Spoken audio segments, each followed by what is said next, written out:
Good evening, ladies and gentlemen, and welcome to another session from the Wise Asylum. The lovely day we've got going on today. Bit of summer, no chemtrails. Gotta be good. Gotta be a connection, I would suggest. Well, first I suppose I have to congratulate all the monkeys for getting rid of one bunch of fruit bats and pulling in another. Well done, you did, and everybody thinks it's all gonna change. Well, it is. It's just gonna get more Bolshevik. It's just going to get more immigration. It's just going to get more and more England shoved to the sidelines. Well done. Well done, each and every one of you that went out there and put your little cross next to a bunch of fruit bats. Well done indeed. Anyway, that's that out of the way.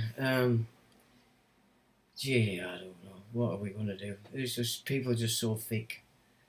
That's the problem, isn't it? You know, it doesn't matter how smart and fantastic we get.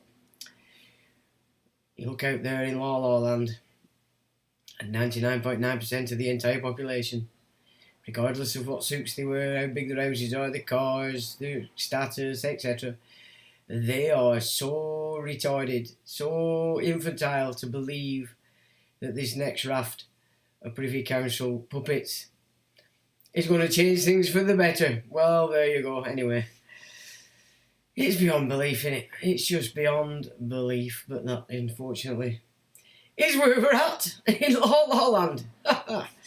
Well, anyway, tonight we're gonna further the unicorn v lion scenario in the sense that there's some serious, but now we're going to break that spell, garbage coming out of all things Masonic Scottish. You've got all these Scottish boys running around, I've got the data, we are Jerusalem, England's shit, lost at sea, loaded crap, blah blah blah blah blah blah blah. Well, I'm going to show you in an image just what a bunch of lying Johnny-come-latelys those kind of people actually are. And we're not talking about the Scottish people, of course, we're talking about the fruit bats that stand above the Scottish and keep the Scottish enthralled in the idea that England and Scotland are actually against each other. You know, it's just rubbish, innit? So we're going to have a look at that, which should shut every single mouth. Well, it probably won't because they're too stupid, but it should, in your minds, settle once and for all the deception that's afoot between those Scottish brethren up there and playing in sync with the puppet brethren down here.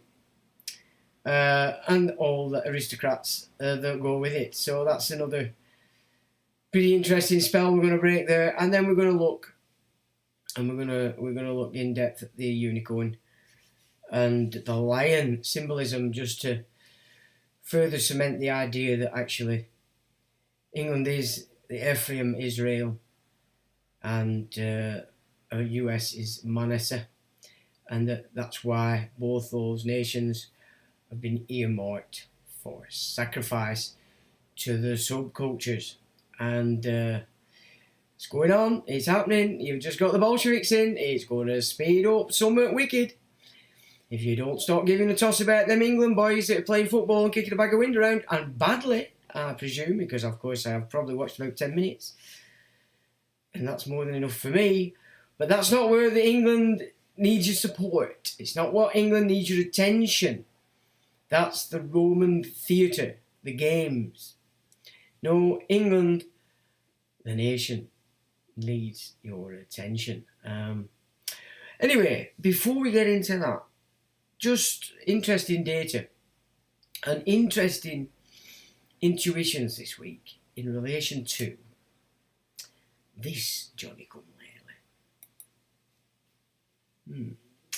You all know what that is, don't you? The Baphomet. Now let's just have a look at what it is. There we've got this goat-headed fruit bat, trans-ginger, but we've got a young girl and a young boy at its lap, looking up to it in a sense of worship. Now, try as I might, this week I've been unable to find the definition of Baphomet that I found many years ago, which was actually, its origin is actually sewer. So the Baphomet actually represents the sewer. Now, if you look online now for a definition, what you're actually getting is Mohammed and its ties to the Templars, even in the etymology online. So it would seem to me that these editors, these censorship bods everywhere have really been going to town and completely censoring anything on the internet. So perhaps if you were trying to seek out information from books, the last place you want to be going is on the internet, because it would appear everything's censored. You're going to have to get the hard copies if you're going to try and reference old books without any censorship at all. So I've been unable to find. I thought I still had it in some of my files on the computer, but unfortunately I've been unable to source it. But take it from me, the Baphomet, its original definition and origin stems from the sewer. Why is that important? Well, I'll tell you why that's important. Because, so look, it's moved me off. So we need to find it here. Because I want you to have a look. Let's have a little look at this. Now we've gone through, haven't we, the potential of the mimic, haven't we, with the placenta, the baby. But what we didn't really cover was the fact that when you get into their system, their mimic, you have three entities there. The placenta, which is born live but then dies and is put on the cross. You've got the firstborn, which is you. Now when you get into the biblical, isn't it pretty clear in some of those parables that twins in the womb, the older will be subservient to the younger. Of course, the oldest is the baby, the youngest is the placenta because it comes out. Okay, so we've sort of looked at that and analysed that, have we not? We've got that in our minds. But this umbilical cord is actually classed as a third thing. Not perhaps so much an entity as such, but a thing. And it's a separate thing to the baby and the placenta. And of course, let's consider the fact that the umbilical cord feeds the nutrients to the baby from the placenta. But it also gets rid of the waste, doesn't it? From the baby into the mother, and the mother then gets rid of it. Well, of course, anything that's getting rid of waste to that degree is a sewer. Is it not? Are we in agreement? So the umbilical cord has two functions. It sends nutrients in and takes waste out. So it's a sewer as well. Yeah? You getting that? And the firstborn is going to be subservient to the youngest. So the baby becomes subservient to the placenta, which of course they've snapped on the cross the surname. That dead twin in custody and represents the surname which belongs to the Vatican. Don't blame me for this. This is Pope Francis made it very clear. The surname belongs to the Vatican. Little baby here comes out and he's named by mum and dad. He gets a call in. We're going to call him Johnny. Yeah? Well, the minute the registration's done by mum and dad, then Johnny becomes fixed to the surname the trustees created. Yeah, we're all into that. We all understand that, don't we? Let's be fair. So, let's look at a bit of symbolism there. So they've done the gig. The youngest child's on the cross. You've popped out. You're the firstborn. But you're now connected to the dead twin that they control. You're identifying as it. You're coming in. You're the debtor. Okay? You are always identifying as the dead. You're lost at sea. You're dead. Blah, de, blah, de, blah. And then, of course, the Vatican claims to be giving you the nutrients in your little life, benefits instead of freedoms. Yeah, the freedom comes in your land right. They've exchanged that because they've tied you to this dead critter here, the placenta. So the Vatican then claims to be giving you the nutrients as you become the sewer. So you're the sewer for their debt. Are we digging this scene? Are we understanding what I'm saying here? So then, is this the symbol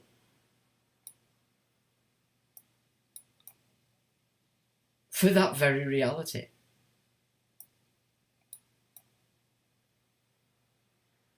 Me wonders.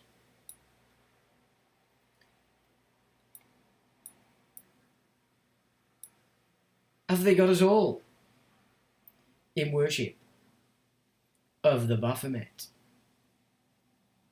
And because we're dead, of course, they can decide whether we're what ginger, what gender, whatever we want.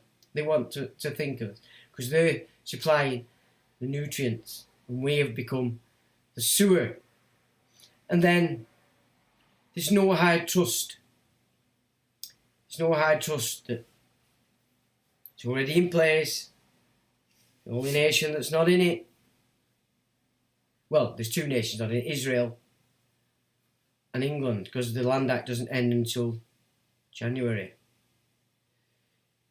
Is it being classed as flushing out the dead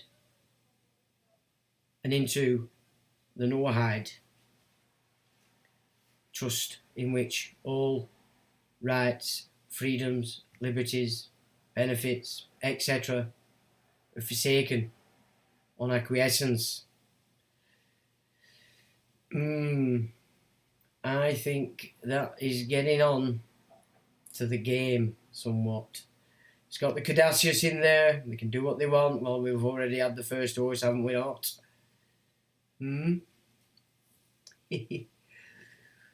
What say you to that, ladies and gentlemen? Does that make a bit of sinister and exceptionally worrying sense to you? Methinks. I don't like that thought. I don't like it at all.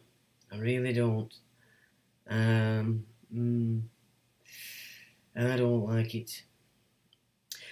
Now then, I've been looking into again. I thought to myself, I'm going to readdress what I don't know about what's happened to Rome, because of course we know that this system that they've got going on now, where we're fixed onto this, in essence began, we might say, with the changes to the Midwife Act, so that the state with them deciding who could and couldn't be a midwife, because of course they were doing some pretty nasty things in the background without telling mum and dad.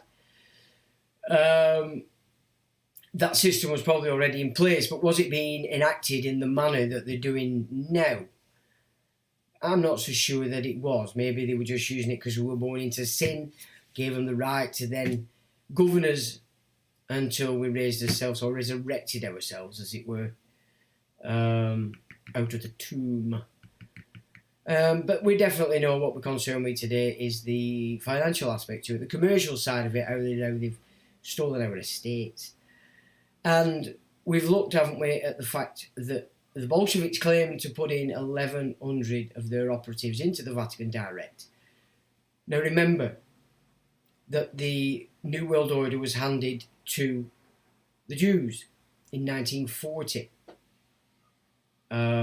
which, according to Blacks. Now, I've given it some thought this week because I know there's somebody on here who says they can't find it. Well, you might not be able to find it if you're looking for it online. But if I remember, if memory serves me well, the Blacks edition that we used to cite back in the Freeman days, I think it was the 4th edition. So when I say cite, it wasn't people citing it off the internet.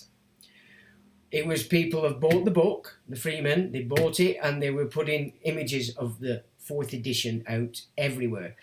And if memory serves me well, it's the 4th edition that defines the term Jew as banker.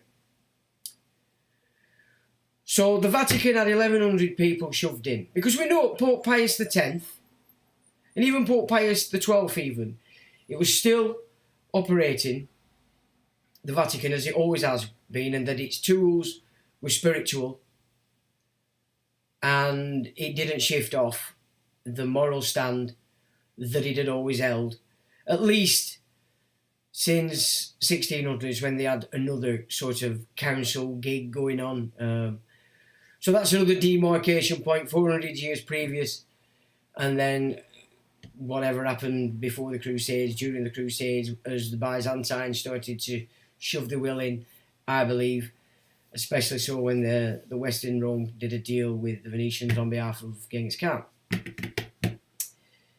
But we can't prove that, but it's conjecture. So 1,100 Bolsheviks were shoved in there, and this is just before the New World Order had been handed to the Jews.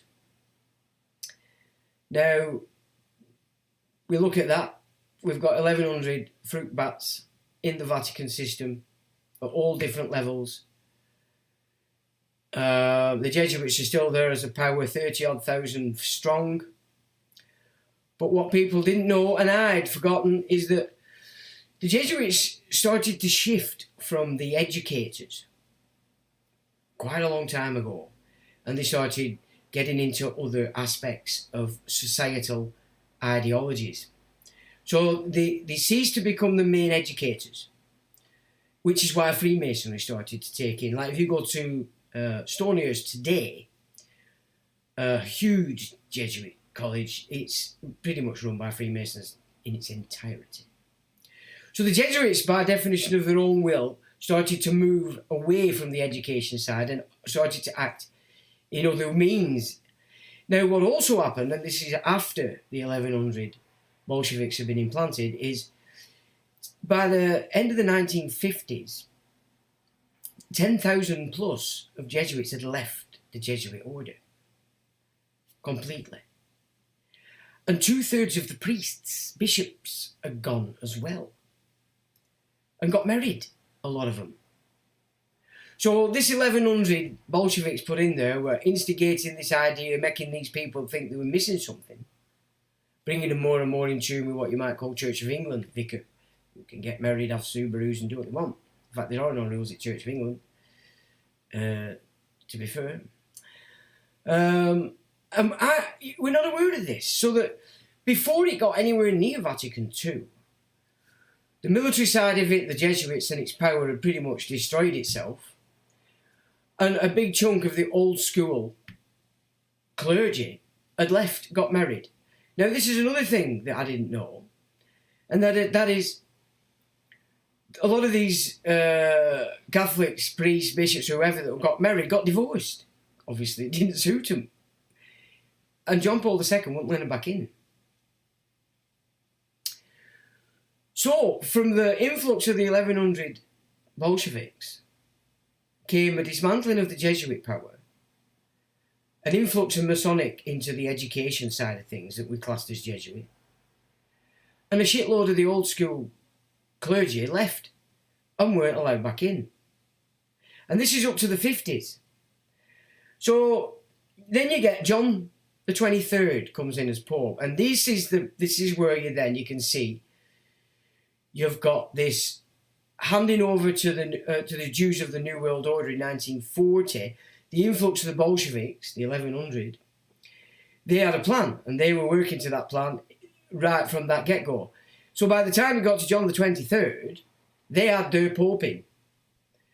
They had a Pope in now that was going to operate with the Jews instead of keeping the Catholic tradition in its own right. So he started it off, John the 23rd. He was the man that began and announced that he wanted to organise this ecumenical council that we know as Vatican II. Then you get Paul VI, another fruit bat, who furthered this and did this deal with the Jews, calls it Nostra Aetate or something like that. So then you've got that. So now the Jews have got... So there's an influx of 1100 Bolsheviks, and you know what these guys are like. You've got the deal with the New World Order, it's been added to the Jews. John the 23rd organises this ecumenical council for the 60s, and John creates a deal with these Jews, which, when you look at that deal, is in its entirety Marxism. Now, when you consider that right up to that point, the only opposing force in this world to communism was the Vatican, the Catholic tradition. It was the only thing that opposed communism, save for the brief time the National Socialists had in their time, but they were Bolsheviks anyway, at the elite level. So this is what's actually happened, and why the Vatican... And then you got Vatican II. Then you got Malachi Martin having a bit of a fit. And that's where... Now, I'd never read his book. He wrote a book called The Jesuits. Now, I've never read that book. And I have to say, looking at what I've looked at in these last few weeks, I'm the worse for it. Because, of course, I've written a lot about Jesuits on the website, but in the main, it's taken from sources that have nothing to do with Malachi Martin. But Malachi Martin, according to ex-Jesuits, when they've read the book, all agree with his take on what the heck went on. And now this is where you get in this reality of the Jesuits leaving and all this kind of stuff. So the Masons got in then, basically, after the Jesuits, sort of a third of them left, so their power diminished, and then pretty much as an organisation ceased as being the educators. So this is important information. If we need to, because the Vatican, while it still operated in accordance to Christ and his mandate, it meant that there were a major power in the world that, regardless of the Reformation, regardless of all the divisions in the Protestant religion, Baptists, Methodists, and all these different branches, there was still a staunch system, an organisation that was there in the world, ensuring that this morality remained in place, and that's been torn asunder. And once that were torn asunder, this is how the New World Order has managed to get itself to this position. And of course, John Paul II pretty much finalised the Vatican II system by implementing it, and then to a point we're at now, we've got this guy in who's acting on it, Francis. And so that's quite a long period of time in which it's took them to undermine the Vatican. But of course, we go back to 1929 again, and the fascists reformed the Vatican system as well. So you could say once Pope Pius X had gone, and maybe the 12th, the whole organisation started to flounder. And of course, that can then help you understand the importance of the revelations of Fatima. Or at least it's made me understand it a bit more. So, but Malachi Martin is pretty clear in what he saw that was happening, is that it's basically following suit with how the symbolism of the Jesus story follows through, which is where he's dead, resurrected, and then, you know, he's reborn kind of thing. And so Malachi Martin said that this is back in the 60s, 70s, that's actually the path that the church had stood on. And that it will, in their eyes, it will come back into play again. But of course, the Antichrist system has to play out first. So it's been an interesting few weeks where I've been just basically looking at people that are in the know and watching the interviews. And I've been doing that for about 3 weeks since actually the live stream stopped. Because obviously I didn't have to stick my face in all this nonsense, so I had time to play, and I've watched interviews every evening for the last 3 weeks really. So that's been an interesting bit of data that of course adds to the why are we in this position kind of malarkey. Doesn't help us much, in fact, that we can't change it, but quite simply, you look at this, why has the Vatican Church lost so many of its punters? Well, because the punters were Catholics and they realised and recognised that things were not the same and left. Doesn't mean they weren't Catholics, they're all in the same morality. But as far as the institution went, they'd all realised that they weren't playing along because it were no longer interested in love, it were all about authority, which of course this dictatorship, the Bolshevik side of things, New World Order, is all about. And any culture, the closer you are to dictatorship, the more in tune you're going to be with this Antichrist system. It's just by definition of the nature of the fact that you're closer to dictatorship. So Christianity has to go out the window in relation to that system that they're pushing in there. It's being shoved out there, sidelined. Church of England's being disseminated now, ready for this, your land rights, to be shifted into this no-hide system, this no-hide trust. Now, just as a heads up for people to consider, if you've been in this game of law for quite a long time and you've sent paperwork in all here and everywhere and you've had no problems back but you think you're comfortable, you need to consider it in these terms. If you haven't got a contract in writing with all that you've done, then you're safe until your land right goes into the no-hide, and then they'll be all over you like a ton of bricks.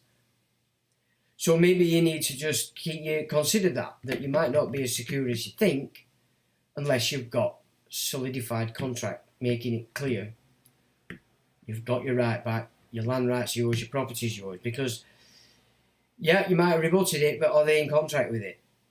Enough to, once your land right disappears completely, they're just not going to come and take it anyway. That is the plan. So you might want to consider that if you sat on the laurels, actually believing that you've got this wrapped up and it's all groovy and you can sit down and pontificate without actually thinking you have to do anything else.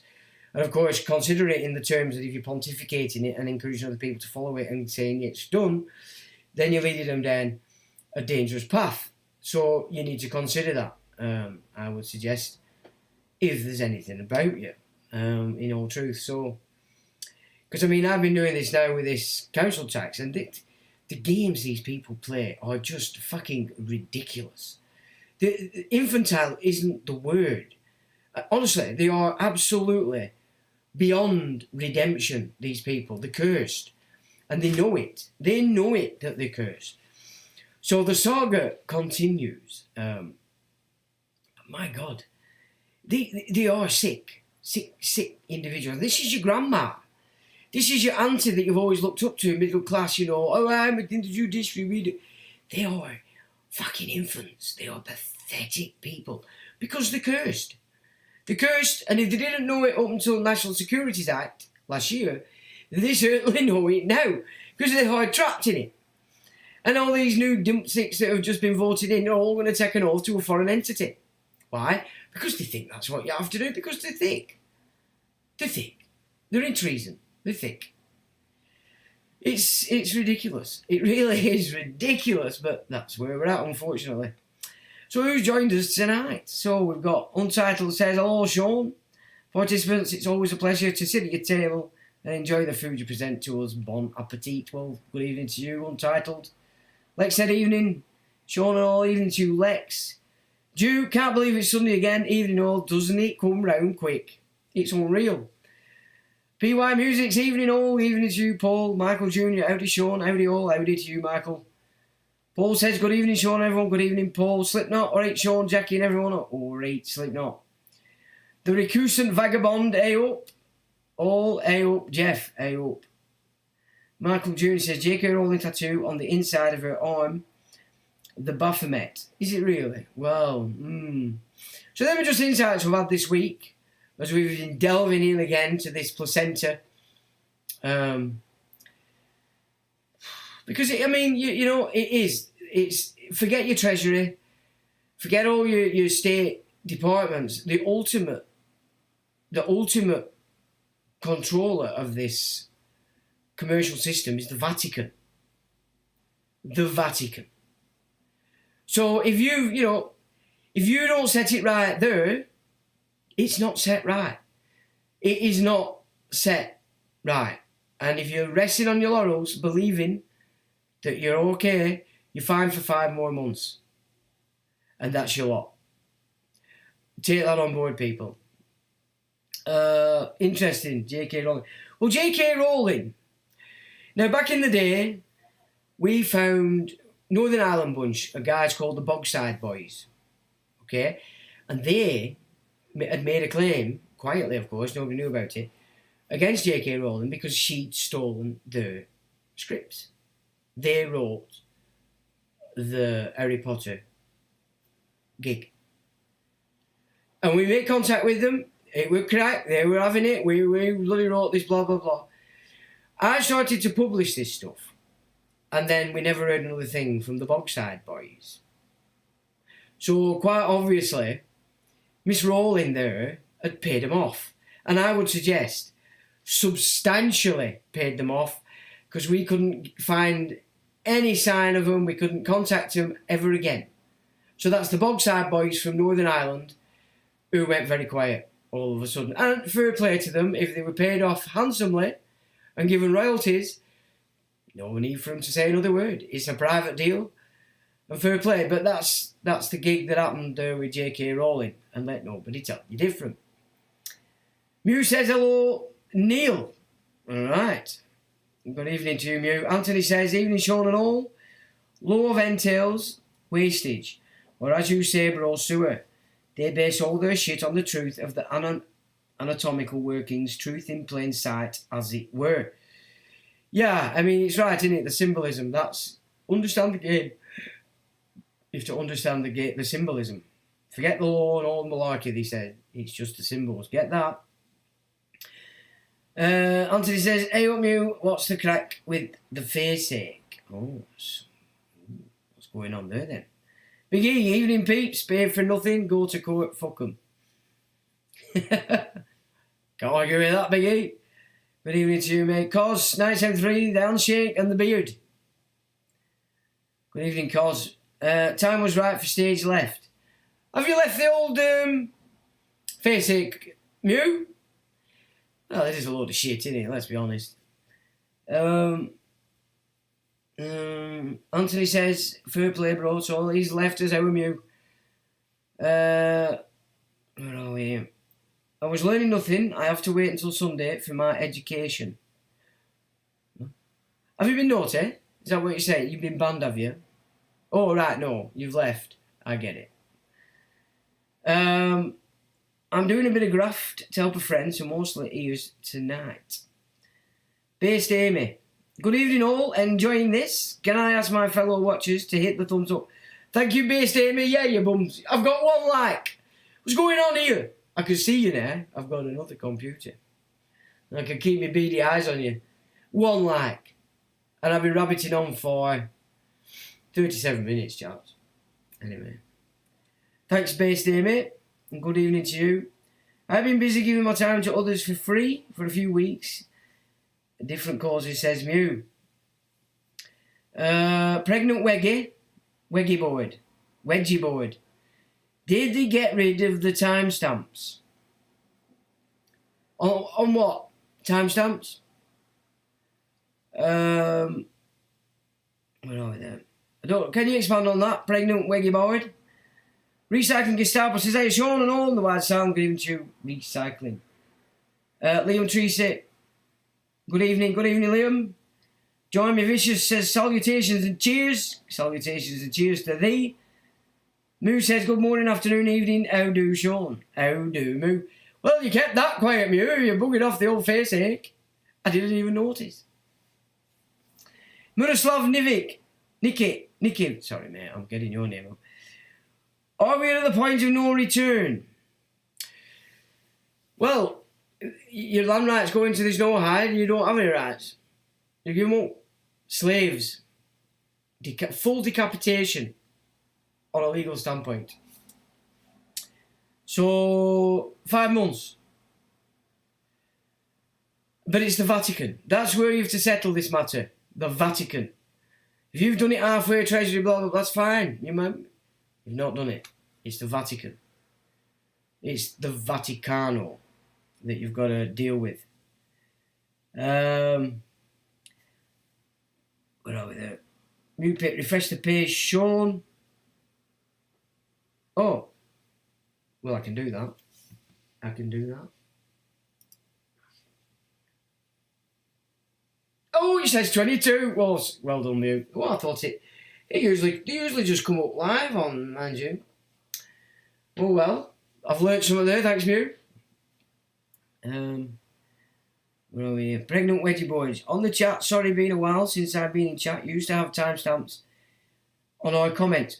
Well, I did actually get a message before this kicked off saying that there's new rules. So I believe the mods have more power. You've got more power now. Oh, why is it? So the chat's not coming up on there. Why not? Let me just refresh that.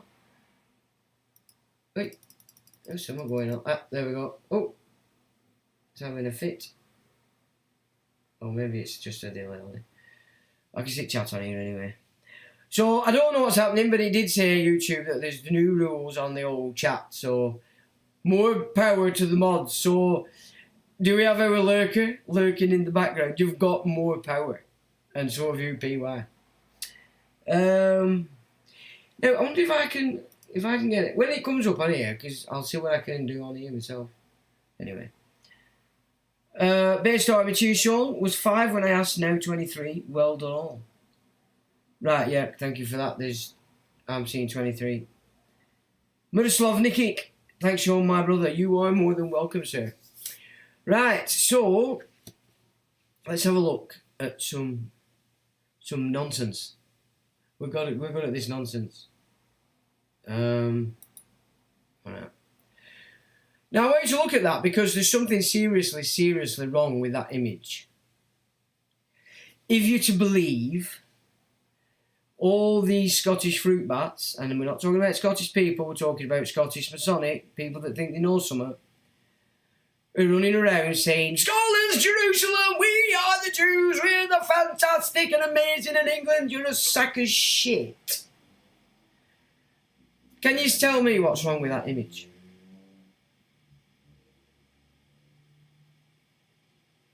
He's there, says the old Jace, he's not far away. Knee deep in nonsense. Come on, somebody, you can see what's up with that.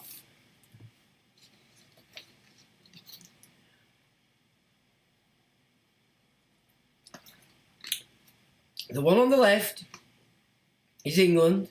The one on the right is Scotland. The crests. What's up with that?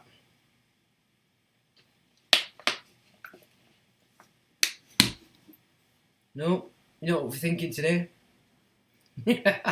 No problem. Well, ladies and gentlemen, on the right is the Scottish. And they've presented themselves as the unicorn. And England as the lion. Yet they're running around saying, we're the Jews, Jerusalem, Jerusalem. Whereas on the left, England is the unicorn, because we are, and Scotland's the lion, because they're claiming to be the Judahites. And the lion has the unicorn chained. So the next time, yeah, because what, English crest, Scottish crest. So when you see these Doctor Who's giving it the big, we're the fucking this and we're the fucking that, yeah, okay. But you've got that wrong way around, pal. You're the subverters of everything, not the unicorn. They're just full of shit. So for all the wind and piss, let them go on and draw the spirographs all over the world. They're lying to you, they're full of shit, but they've got you bedazzled and going, well, is it maybe? It could be, you never know. Says the lion and the unicorn as they appear on both versions of the Royal Coat of Arms of the United Kingdom. In the Scottish version shown on the right, the two have switched places, and both are crowned. And the lion on top is coloured red on the Jock de Who's.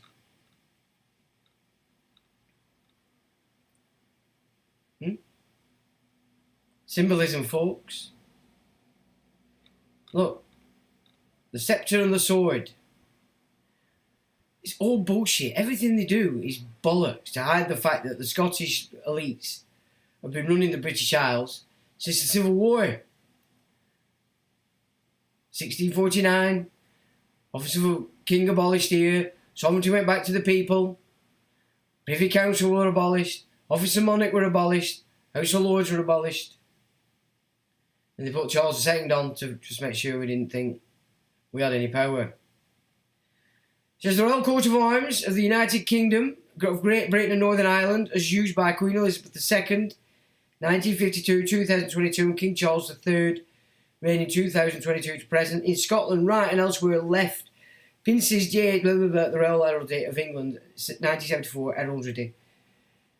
Today, so that's where that data comes from. Let me just pull this in a little bit because just that image was quite big. Now, it is the mottos of the British monarchs, Duet et mon droit, God and my right, and the Order of the Garter, Honi soit car my pence, evil to him who thinks evil. In Scotland, James was James VI, King of Scotland until 1604. He was proclaimed James I of King of England, France and Ireland, and Defender of the Faith in London on 24th of March 1603. On the 20th of October 1604, James issued a proclamation at Westminster changing his style to King of Great Britain, France and Ireland, Defender of the Faith and Sea. The style was not used on English statutes, but was used on proclamations, coinage, letters, treaties, and in Scotland, royal arms, styles and titles of Great Britain. And that comes from heraldica.org. See how they've played a scam. And of course, King James I, King James Bible, the commercial gig, more importantly, got Edward Coke very excited, who reminded them that the king's subject to English common law. And there began the collapse of the divine right of these Scottish kings. James the 6th and 1st, and there's a link if you want to get a little bit further. The Royal Coat of Arms of Scotland is a red lion, Judah, sitting on top of a crown, holding a sword and a fleur-de-lis supported by two unicorns. England, which is Ephraim. File Royal Coat of Arms of the Kingdom of Scotland, SVG, Wikimedia Commons, and there's your link. Coat of Arms of Scotland, colloquially called the Lion Rampant, is the coat of arms historically used as arms of dominion by the monarchs of the Kingdom of Scotland. Yeah, who's in power here? And who has been for a long time. The arms consist of a red line surrounded by a red double border decorated with fleur-de-lis, all on a gold background. So what are they talking about when they say they want independence? Yeah? You know, you Scots guys, you need to wake the fuck up. You need to wake up to what that actually means. If you don't like what's happened in the last 400 years, well, it's your kin that's done it. A lion rampant can clearly be made out on the seal of Alexander II. Over the years, many writers have claimed them to be much older. One of the more reliable Scottish heralds claims that a lion was first adopted as a personal symbol by the legendary Fergus. The original royal banner of Scotland, also known as the lion rampant, continues to be used officially in Scotland, being flown from royal residences, when the king is not in residence, and used in official capacity by the First Minister, Lord High Commissioner to the General Assembly of the Church of Scotland, Lord Lion, King of Arms, and Lords Lieutenants and their Lieutenancies, Coat of Arms of Scotland, and that's Wikipedia. And there's your link. Fleur-de-lis featured in the military order of various nations. The Code Noir, a slave code drafted by John Baptiste Colbert, stipulated that enslaved people should be branded with the fleur-de-lis as punishment for a variety of crimes, including attempting to escape enslavement or theft. And there's your Wikipedia for the full report there. 17. His glory is like the firsting of his bullock, and his horns are like the horns of unicorns. With them he shall push the people together to the ends of the earth. And they are the 10,000 of Ephraim, and they are the thousands of Manasseh. So that's England and America. Ephraim and Manasseh. Okay? Deuteronomy 33:17, he says his glory is like the firstling of his. And there you've got two more links to the bit more context on that. The Royal Coat of Arms of Britain reveals the lion, the tribe of Judah, so this is Britain. Wearing the crown in the land of Ephraim, Joseph symbolised by the tethered, subdued by the kingdom, lion, the Judah, the unicorn. So Ephraim is the unicorn, which is England. Legend has it that only a king could overpower and command a unicorn. The unicorn, Ephraim, wears chains around its body and crown around its neck, which means it has been brought under the command of the monarch, the king or Judah. There's a link. Unicorn and Joseph. Appendix 9, it says the lion and the unicorn, the throne of Britain, its biblical origin and future. The camp of Judah was a lion, which is Leo in the zodiac, which is a fire element. The camp of Ephraim was a bull, and represented Taurus zodiac, the earth element. The unicorn and Joseph, and there you've got HebrewNations.com for a link for further data. Now you've all heard the term John Bull, especially if you've watched Clint Eastwood's The Unforgiven, where Richard Harris is named John Bull on the train, isn't he, by one of the Americans. It says John Bull first appears as a character in a series of political satires by John Arbuthnot, 1667 to 1735. Arbuthnot was a Scottish scientist, doctor and political satirist. John Bull's surname is reminiscent of the alleged fondness of the English for beef, reflected in the French nickname for English people, les rosbifs, or the roast beefs, or their descent from Ephraim.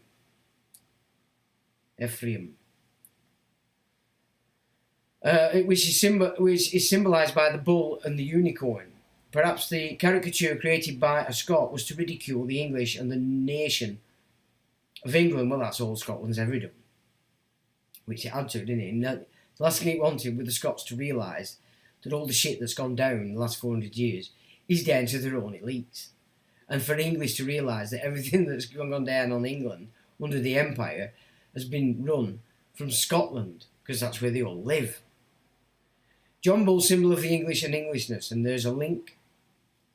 William I, the Lion, Scottish Gaelic, William and Loman, sometimes styled William I, Ulim MacEnraig, medieval Gaelic, Uliam MacEnric, and also known by the nickname Garb the Rough, born around 1142 during the reign of his grandfather, King David I of Scotland.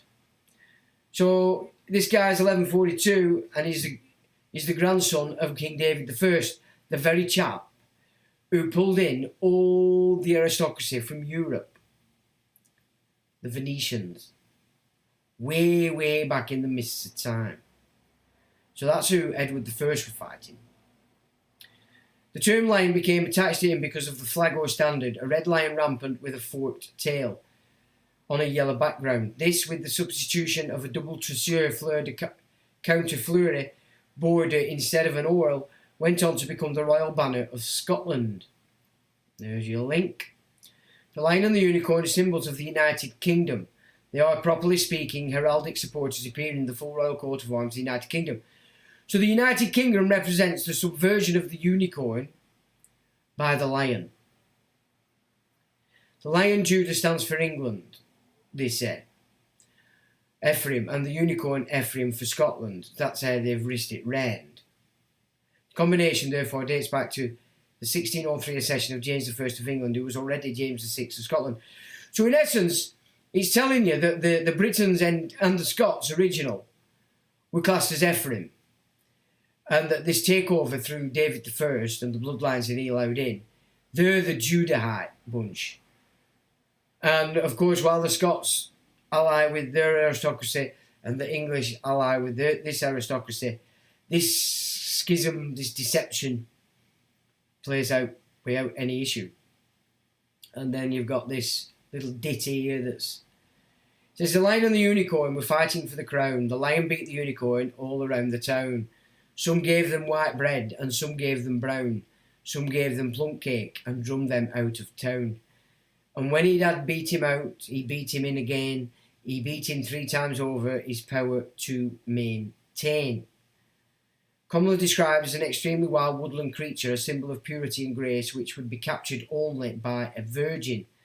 In encyclopedias, its horn was described as having the power to render poisoned water potable and to heal sickness.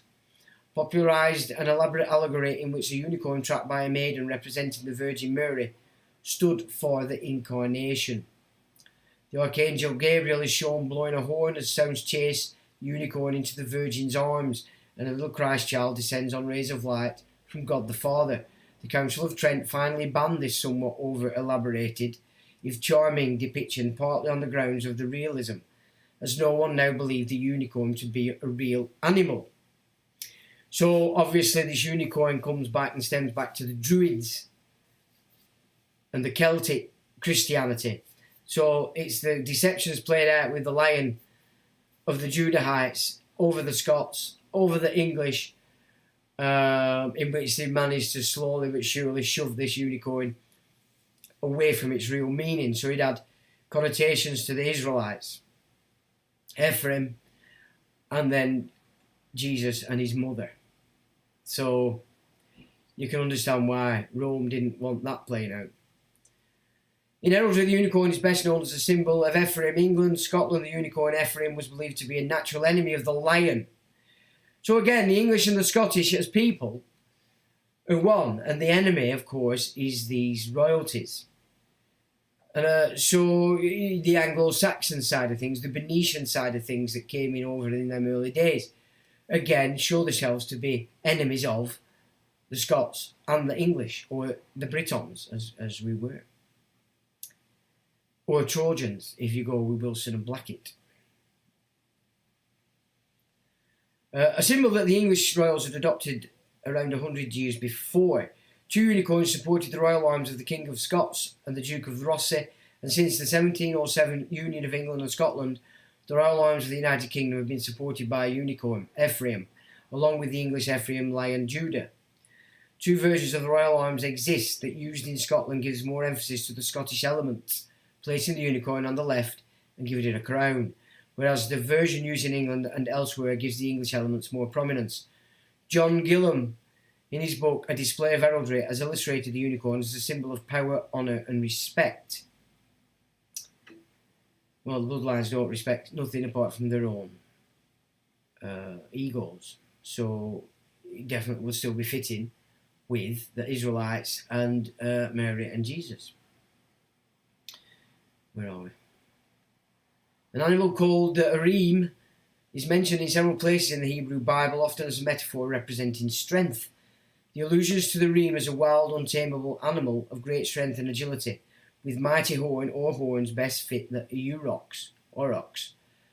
This view is further supported by the Assyrian cognate word Rimu, which is often used as a metaphor of strength and is depicted as a powerful, fierce, wild bull with large horns.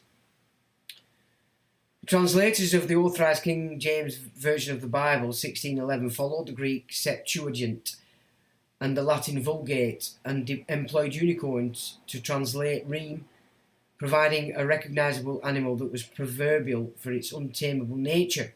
The American Standard Version translates this term wild ox in each case. Throughout history, the stunning unicorn has captured the imaginations of human beings far and wide. The Greeks, Babylonians and Persians, amongst others, gave the unicorn the symbolism and meaning of mysticism, magic, health and purity. Because of this creature's horn, unicorns represent the male energies in all their potency. This may be why King James chose the unicorn, Ephraim, England, as Scotland's national symbol. Similarly, Great Britain's coat of arms features the unicorn, Ephraim, and lion, Judah. Unicorn symbolism and meaning, unicorn spirit totem and power animal. And then you've got what's my spirit animal. There is a link. You want to look at that. Now it says see book at the end if you want to get into this stuff. But it's what are the claims being descended from the royal house all about? Finkelstein and Silberman contend that the composition of the Bible began in the Iron Age, centuries after the events of Israel found in myths, the patriarchs and the Exodus from Egypt. They argue that numerous biblical passages conflict, I think that's before, in the Iron Age, which is before. They argue that numerous biblical passages conflict with the Bronze Age and Iron Age archaeological record of the land of Israel. The entire archaeology contradicts the version created in Babylon by the captives, which were released by King Cyrus. None of the archaeology supports the idea that the Israelites were in the Levant at all. It's more in tune with the fact that we're talking about Egyptians versus the Hyksos, the shepherd kings, the Abraham crew. Probably why Jesus said, you children of a murderer, your father was a murderer. Because he weren't preaching to them people, he was preaching against them. People forget this. God knows why. They argue that numerous biblical passages conflict with the Bronze Age and Iron Age archaeological record of the land of Israel. Yes, they do. And that the text reflects an authorship bias towards the kingdom of Judah, exactly at the expense of the kingdom of Israel. Exactly, and that were formed in the captivity, in the 70 years that they were there, under the auspices of the Levites.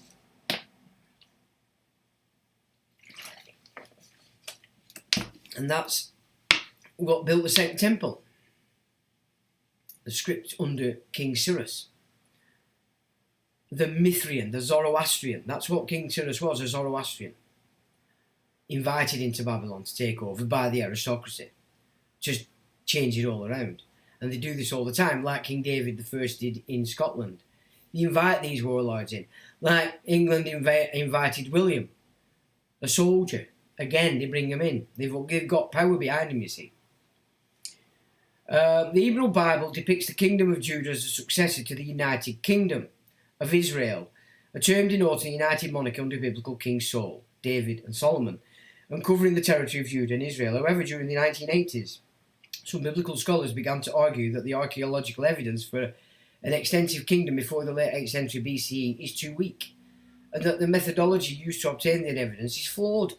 In the 10th and early 9th centuries BCE, the territory of Judah appears to have been sparsely populated.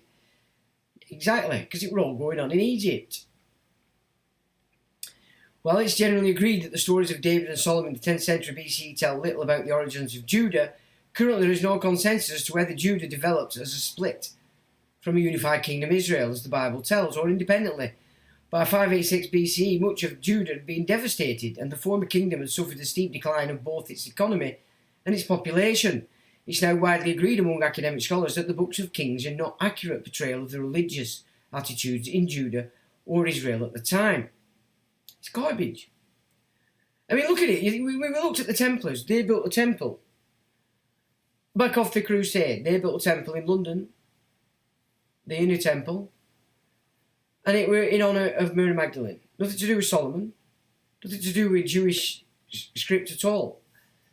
Yet, now all of a sudden, everything's Solomonized, and there's no evidence that Solomon even existed.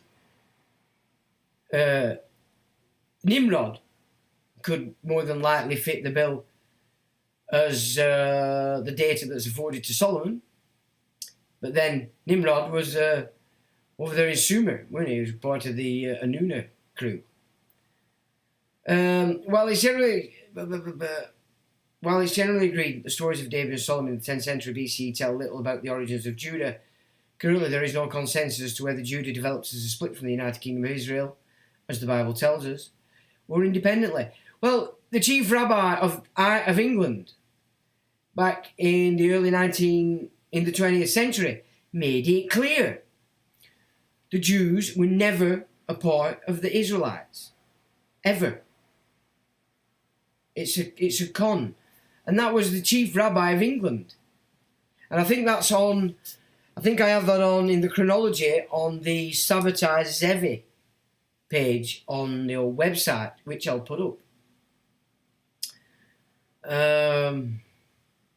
Where are we? It is now widely agreed among academic scholars that the books of... I've done that, sorry.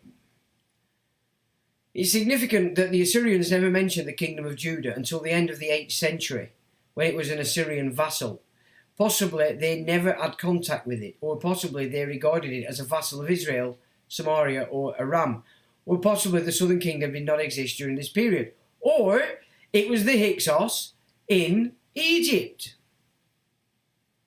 Yeah, then not until the Assyrians came over then and started, that's when it was going to be mentioned. But none of this went on in the Levant. It's complete garbage. There's something else. There's another reason why they want Jerusalem in the Middle East. And if you go with the speech made in the 60s by the head of the at the Jewish World Congress, he said they didn't choose Israel or the Levant for any religious reasons. It was purely the fact that it's the pinnacle point of trade between Africa, Asia and Europe. And I put that up on the Daily Telegraph website to refute this Tory councillor that were trying to accuse me of being an anti-Semitic, and then watch the Daily Telegraph website disintegrate in front of the world. It's all based, everything's garbage. The whole game that they're playing out here today is a lie. The entire, and if you're sucking it up, you really need to start to reckon the fact you're a retard, you're an infant. There's nothing about you. You're a complete fruitcake. And so why should anybody believe you? Why should anybody respect you? You shouldn't. You should be getting what you deserve. And I'm pretty sure down the line, that's exactly what you're going to face. For having the audacity to talk so much shit to the entire world and then act on it. One traditional source for the history of the Kingdom of Israel has been the Hebrew Bible. That's it. And is it a Hebrew Bible? No. It's a Babylonian Bible formed in there and taking up scriptures and stories from way beyond. The Midrash is where you can see how they've shoved things together. A bit like some of the occult stuff from Islam. It's a bad copy of the Jewish occultism. And it's a bad copy. You can see that they've just copied it and put Muhammad in it, swapped the names and put their... it's just... And this is what they've been doing, all these religions, just to put them... and making it out that they're older than they are, adding centuries and centuries. And Urzit tells you that when he wrote a chronology for Queen Anne. What's he called? The English guy. I'll put that up under here. I forgot his name right now. But he wrote, and Queen Anne asked him to write a chronology as true as he could find. It's a very interesting read because he makes it clear that they're all adding on centuries, thousands of years to big them up. And that basically all these histories that we have are a lot closer together than they'd have us think. What's his bloody name? Isaac Newton. So I'll put that up under here as well. It's a good read. So one traditional source, or the only traditional source in the history of the Kingdom of Israel, has been the Hebrew Bible. Especially the Book of Kings and Chronicles, being written in a rival kingdom, they were inspired by ideological and theological viewpoints that influenced the narrative. Yeah, they were written in Babylon. By the captives. And they built a temple on it, which is why the man came to smash it to pieces. Because it was a complete load of shit. The actual Israelites were the Europeans on Albion. In Spain, they were the Greeks. That's the lie. That's the bullshit. How thick are we? But then it's written that the Israelites will be thick until a time.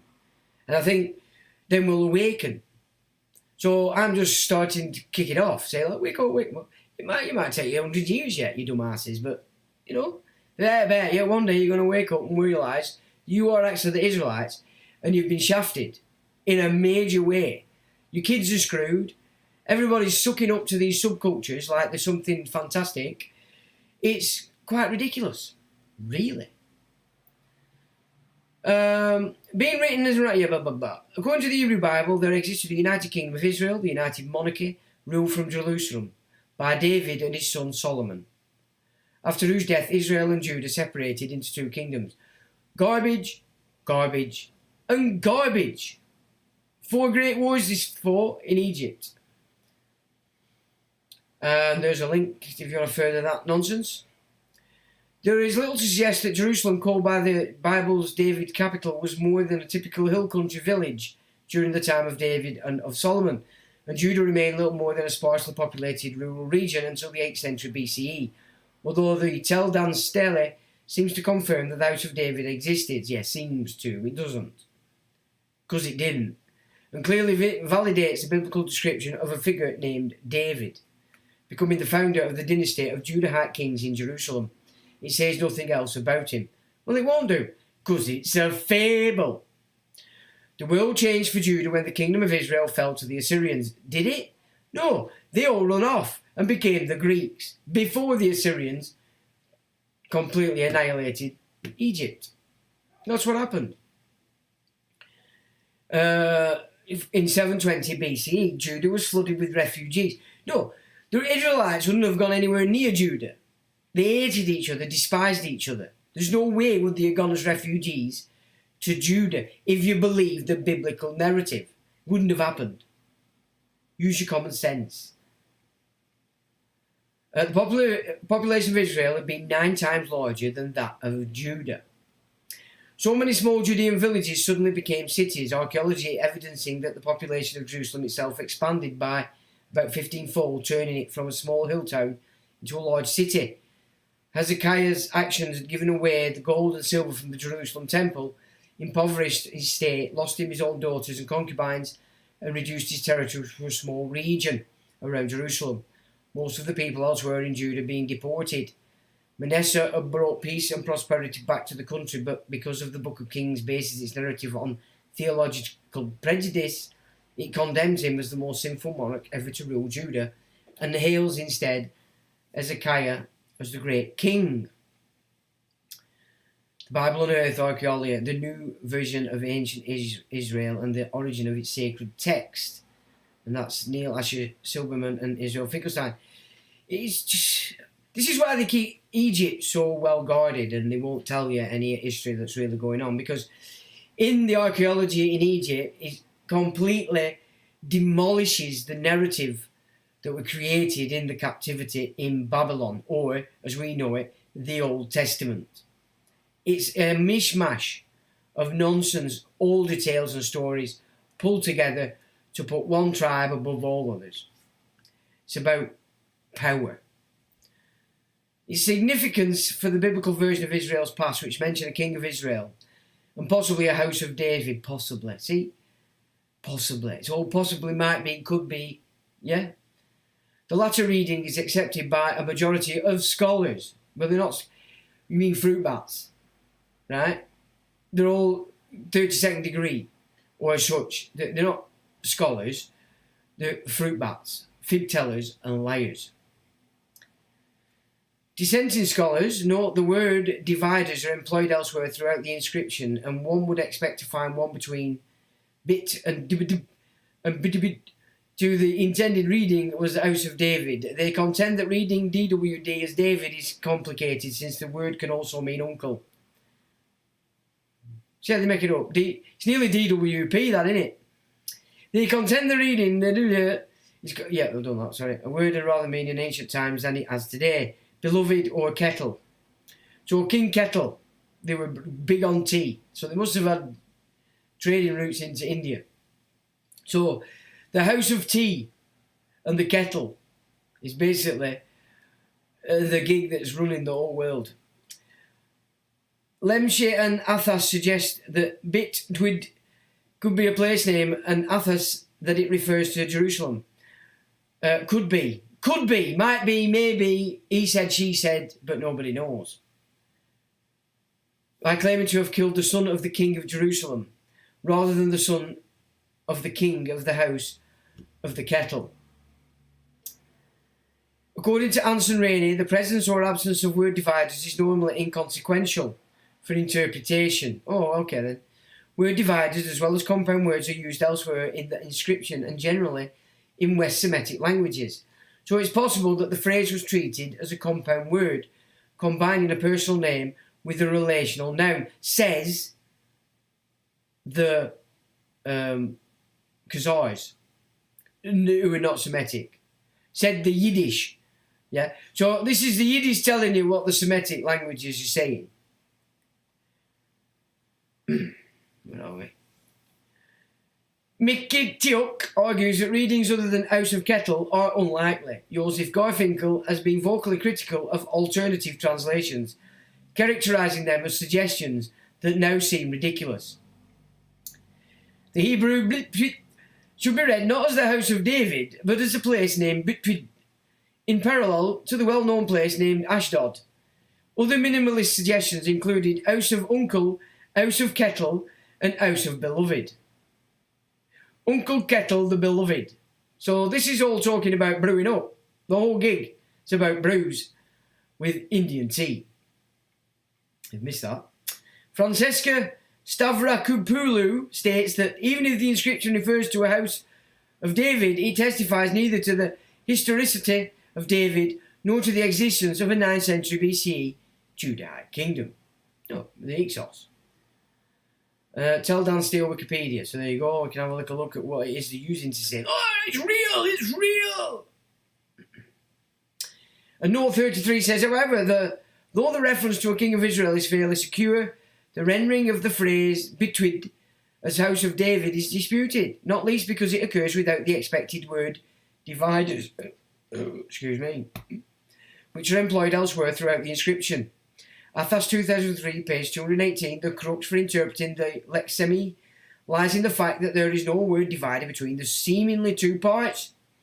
This suggests that the lexeme incorporates only one idea rather than two separate ideas, and it is to be understood as a single concept or entity. This is confirmed by the fact that elsewhere in the Tel Dan inscription, a name in line 31 of the stele, previously thought to read House of David, could instead read Balak, a king of Moab, mentioned in the biblical story of Balaam. Oh dear. Got some strange names, didn't they, back in there? It sounded a bit like Welsh. The new photographs of the Mesha Stele and the squeeze indicate that the reading House of David, accepted by many scholars for more than 2 decades, is no longer an option. Now reading of Mesha Stele could have far-reaching consequences for biblical history. You damn right it does. That's why they've got to push in for this fruit bat system before you all find out. Another researcher shows up the Davidic reading in an upcoming article in the College de Francis Semitica journal. High-tech study of ancient stone suggests new proof of King David's dynasty, the times of Israel. Suggests. Could be, maybe, might be. It's all based. It's like the UFO stuff. Well, I know a guy that said and saw and read and knew. Well, I mean, I've met one, so I know that they are real. But in the main, the script that they're putting out, it's all maybe, could be, I know, he said, she said. That's not what you base science on, is it? An historical fact. It's got to be fact. An excerpt from the previous says, page 110, Israel, a name for social group from the 13th century BCE, a kingship of villagers. Yeah, in Egypt.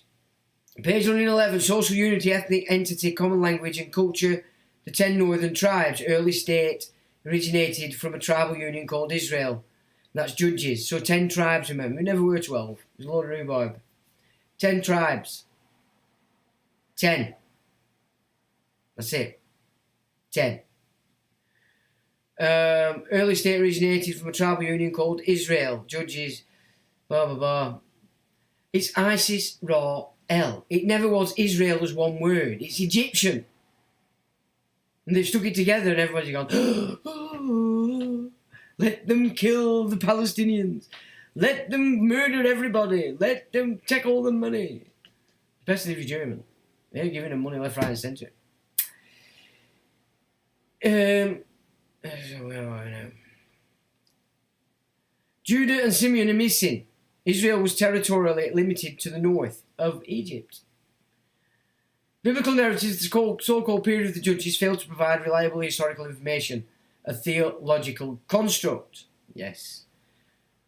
When the fiction of unity of 12 genealogically connected tribes linked to the name Israel remains an open question from a historical viewpoint, a 12-tribe Israel, from its inception, is unlikely. Yep, exactly. We're 10.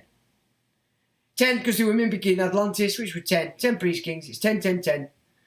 That's how it used to be. Page 115. When 12 tribes of Israel found literary expression is controversial, the tribes did not emerge simultaneously, biblically, from one family.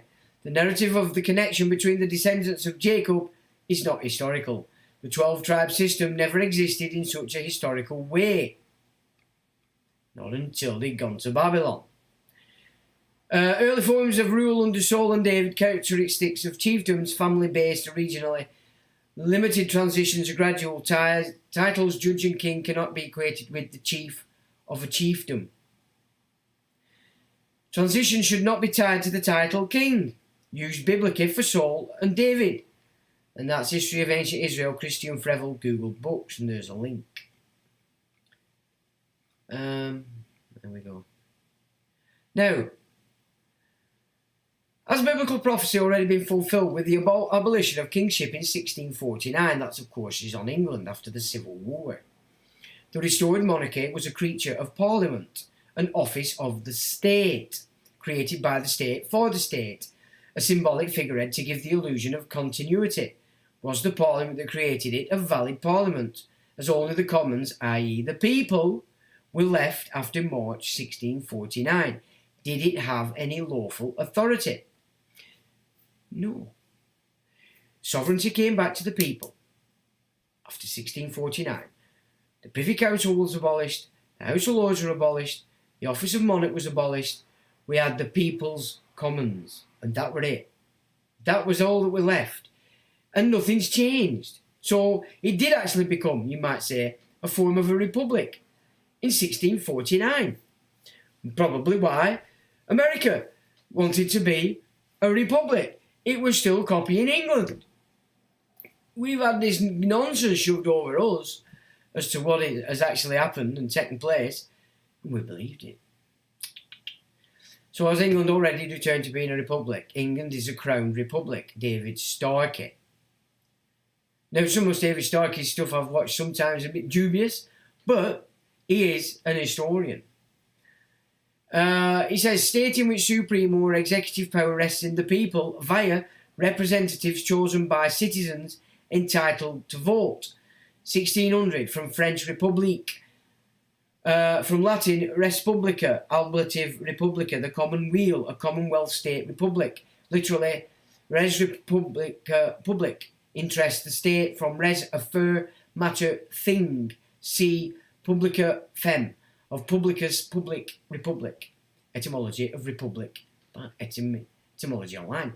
Which, I have to say, I'm a little bit miffed it's not coming up with the proper definition for the Baphomet as sewer. It's only giving us the fact that it's the Templars were accused of worshipping Baphomet, which was an anagram of Mohammed.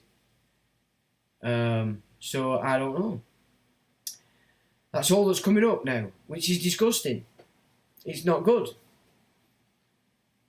You know, if etymology online is now trying to cheat, we need to go back to books. I'm going to have to reform the library at some point, I think. And whereas by the abolition of the kingly office provided for in this act, a most happy way is made for this nation, if God see it be good, to return to its just and ancient right of being governed by its own representatives or national meetings in council, from time to time chosen and entrusted for that purpose by the people. March 1649, an act for the abolition of the kingly office of England and Ireland, and the dominions thereunto belonging. And that's British History Online. Well, of course, it was the Thingers of Oxford, the Provisions of Oxford, was the original Parliament. I'll put that up. I've done a piece on that. On 23 it says, and it shall be unto them as a false divination of their sight, to them that have sworn oaths, but he will call to remembrance the iniquity that they may be taken. Therefore, thus saith the Lord God, because ye have made your iniquity to be remembered, in that your transgressions are discovered, so that in all your doings your sins do appear. Because I say that ye are come to remembrance, ye shall be taken with the hand. And thou profane wicked prince of Israel, whose days come, when iniquity shall have an end. Thus saith the Lord God, remove the diadem and take off the crown. This shall not be the same. Exalt him that is low, and abase him that is high. Exactly what needs to be done today. I will overturn its kingship, and it shall be no more, until he comes whose right it is, Ephraim, and I will give it to him. So let's hope that this is a future prophecy, that it's still to come, that we get it back. Well, that's down to us. And thou, son of man, prophesy and say, thus saith the Lord God concerning the Ammonites, and concerning their reproach. Even say thou, the sword is drawn for the slaughter, it is furbished to consume, because of the glittering. Whiles they see vanity unto thee, whiles they, Judah, divine a lie unto thee, to bring thee upon the necks of them that is slain, of the wicked, whose day is come, when their iniquity shall have an end. Yeah? We need to get rid of Judah. And that's Ezekiel. I will overturn. Edward III came to the throne in 1327, and from that point the representatives of the counties, or knights of the shire, and of the towns, burgesses, became a permanent part of Parliament. After 1332 they sat together in one chamber and were known as the House of Commons. After 1341 these commons deliberated separately from the king and his nobles. So you can see why they've got rid of the shires. And straight back to Lord of the Rings you go. We've got orcs and orcs all over the country. The monarchy, the Privy Council, the House of Lords were all abolished, but the Commons wasn't. What happened to the monarchy between 1649 to 1660, and there's a nice link. It says the office of monarch in Scotland was not abolished.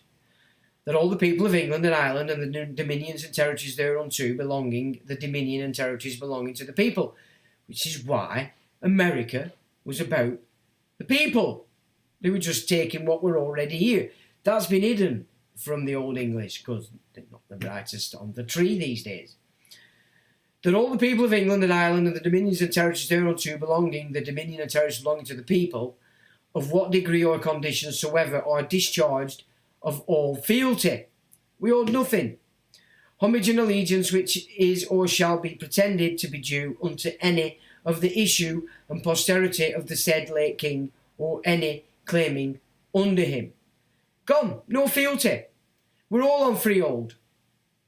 No fealty whatsoever to any Johnny-come-latelys, especially the Hanoverians and the Medici.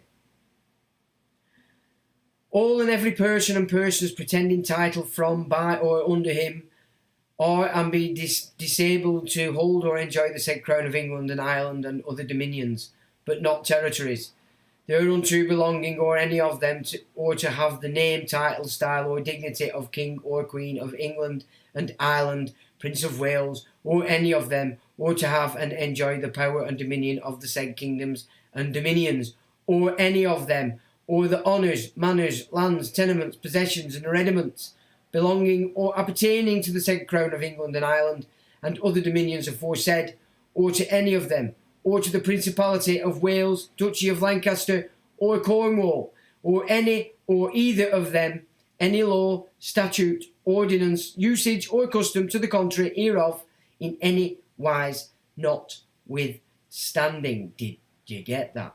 So Ireland, I know that the Hanoverians did you down and did you bad.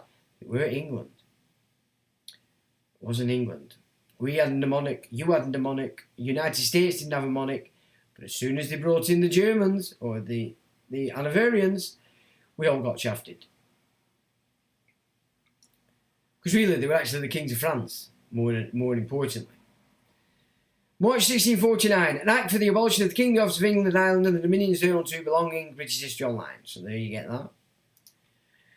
The people of England have ever been asked, so no wonder there have ever been few demands. Does the British state and or UK Parliament put its own interests and preservation above the people of England? Of course it does. It's a corporation. It's about profit, power, and securing a constant supply of that profit and power. That's why it's brought in all these subcultures. That's why it's been screaming its little brains off to get them all to vote. You don't even need to be able to sign your own fucking name to have voted in this sham of an election. They're all in treason, every single one of them. Every single civil servant, police, judiciary, military. If you've took an oath to this foreign entity, you are in treason. Don't sit there and expect English people to look up to you. You're not to be looked up to. You're to be looked down on. You have to be hung, according to the treason laws. So, you know, when you run around in uniform, giving, oh, look at fucking me. Really? We should be going, right, hang the bastard. Get him on that fucking speed camera, that ULEZ. That's what they've built him for. Hang the bastards. I'm not telling you that. That's what the law says. Councillors, all the little imps that they were using through the COVID, all you little shag faggots. Louise Hilton, I so want to find out where you live. So we can put it all over the internet, and everybody that you insisted shut the businesses and find them, while you had all your little policemen around you going, ooh, what do you want us to do, darling? We're going to lie down and lick your minge. What would you have us do? We'll never get you, woman, and if we find out where you live, I'm going to plaster it all across the world internet. If I find where you live, sweet pie. That's my promise to you, you little cow clap. You got me arrested. I owe you. The people of England have would an English Parliament expose by definition the lack of a monarch and thereby constitutional authority to form a government? Nope. An excerpt from this, it says, there were a few demands for devolution in England at the time, so an English Parliament was not seriously considered. Also concerns that a devolved English Parliament would remove a lot of powers and responsibilities from the UK Parliament and might weaken the United Kingdom as a political union. So this bunch of Johnny-come-latelys down there is a UK Parliament. It's not an English Parliament. The Scots have a Parliament, the Welsh have a Parliament. England doesn't have a Parliament. You think it's an English Parliament, but it's because you think. It's a UK Parliament. If only you understood the English language, it would be amazing how things would change. Why does England not have its own parliament? I centre on constitutional change. And there you go for some more information. UK's devolution settlement is based upon a striking form of asymmetry, as Northern Ireland, Scotland and Wales have all been granted varying forms of self-government. But England has not. Reforms of the late 1990s accorded a much fuller recognition of the principle of self-rule for these nations and peoples. That's the Bolshevik bastards under Gordon Brown and Tony Blair, who you just voted in, you clever fucking retards. Blair Brown Part 2. With Jimmy Savile's little boy. Bummed to death as a kid. Guaranteed. And you voted him in because now you all think he's clever and smart and he's going to change things. Just a bit like all them free money hunters back in 1997 voted in for that bunch who then went on to kill and slaughter all your kin that weren't actually after the free money. Money, money, money. That's what it's all about. You can pretend all day it's about something else. But at the end of the day, it's about the money. And if it's the freer, the better. Questions on how England should be governed, how it fares within the system of funding and representation that characterise the contemporary union have moved into public consciousness because of growing evidence of the return of an older lineage of English identity. We need to start to whacken the rapido. We need to wake up to this. Weariness runs in parallel with a constitutional debate that has proved reluctant to stray from the entrenched orthodoxy that granting a greater degree of have been with the ethos of the practice of the British state. New system of combined authorities headed by a directly elected metro mayors, which we saw last week, is disallowed in common law. Where are they? Has been established. So that's your little shitbag in London. What's it called? They can. But these rival models were both premised upon the assumption that the primary purpose of such bodies was to deliver centrally determined priorities, not to provide the foundations for a more decentralised system of governance. The English question, from the margins to the mainstream centre of constitutional change. There's a link. Now England hidden. Subverting the constitution, creation of an unlawful counterfeit system. Seems likely that England had to be hidden away, not referred to or mentioned, especially past deviant, less infant acts prior to 1707 contained, e.g. the phrase the realm, but this seems to have been dropped too. Unfortunately for the imitation system, the laws of England and Wales are still the laws of England. England has not detached from its laws to enable the Union. The constitutional laws pertaining still pertain and are binding on the monarch and parliament. The Constitution, Magna Carta 1215, and confirmatory states that followed, e.g. 1688, Bill of Rights, Coronation Oath Act 1688 and Act of Settlement 1700, prevented despotic monarchs and or tyrannical government in England. Well, we don't have a monarch. The fruit bats in the civil service have oath to a monarch because they're thick, but that's not a monarch of England. You've got to see it like this, folks, if you've got any concerns about what's going on and you want to stop it. Contracts. When drafting choice of law and jurisdiction clauses, no reference should ever be made to the UK of Great Britain. Instead, the contract should refer to the courts in England and Wales, or the High Court in London, and to English law or the law of England and Wales, which is why when I use my PO Box address, it's without the United Kingdom. Common mistakes in choice of law and jurisdiction clauses, lexology. So there you go, telling you. Don't refer to Great Britain, don't refer to UK, it's England and Wales. Because really England and Wales are one. Apart from the fact that some of them talk a funny language. But that could be said same about the Cornish, but never mind. On the legislation.gov website there is a search function with the headings title, year, number and type. The results show 10 acts in 7 years. 1700 Act of Settlement. 1701 Criminal Procedure Act, Acts of the Old Scottish Parliament. 1702 the Act 1 and Acts of the English Parliament. 1702 Demise of the Crown Act. 1702 Crown Lands Act. 1703 Treason Act. 1704 None. 1705 Fisheries Act. 1705 Royal Mines Act. 1706 Union with Scotland Act. In 1706, the Act of 6 and Acts of Parliament, English Parliament. So they were busy once they got them anniversarians in there. No wonder the Act of Union was introduced 6 years following the settlement on the people. Monarchs were prohibited, always and for all time, from choosing the words of their own coronation oath. The King, Queen or both had to subscribe to and repeat the 1688 oath, should join in communion with the Church of England as established by law. These laws being the birthright of the people, which government officers and ministers were compelled to abide by and administer according to the said laws of the people whom they were obliged to serve. The counterfeit system is the UK, which is a political union in name, e.g. on paper only. Not sure how a UK Parliament can amend or repeal, etc., the acts of a different Parliament. That said, the fact that these acts have been tinkered with by the UK Parliament means that they are still in force.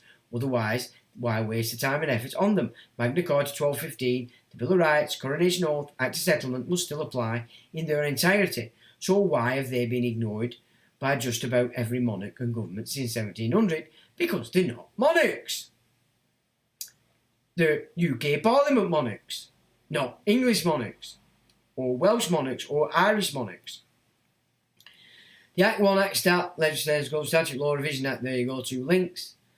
His Majesty respectfully the Crown and Regal Government of the said Kingdoms of England, France and Ireland, and of the dominions thereunto belonging with the royal state and dignity of the said realms, and all honours, styles, title, regalities, prerogatives, powers, jurisdictions, and authorities to the same belonging and appertaining shall be remain and continue to the said most excellent Princess Sophia, and the heirs of her body being Protestants, and thereunto the said Lord Spiritual and Temporal and Commons shall and will, in the name of all the people of this realm, most humbly and faithfully submit themselves, their heirs, their posterities, and do faithfully promise, according to the limitation and succession of the crown in this act specified and contained, to the utmost of all of their powers, with their lives and estates, against all persons whatsoever that shall attempt anything to the contrary. So that binds persons, and persons inheritable by this act, provided always, and it is hereby enacted, that all and every person and persons who shall or may take or inherit the said crown, and that every king and queen of this realm who shall come to succeed in the imperial crown of this kingdom by virtue of this act shall have the coronation oath administered to him or them at their respective coronations, according to the acts of Parliament made in the first year of the reign of His Majesty and the said late Queen Mary, intituled an act for establishing the coronation oath, and shall make, subscribe, and repeat the declaration of this act first, above recited, mentioned, or referred to in the manner and form thereby prescribed. And that, of course, is the shift of man to person. So they've legitimised what's common law and put it into the legislature that they can then control through statutes on person.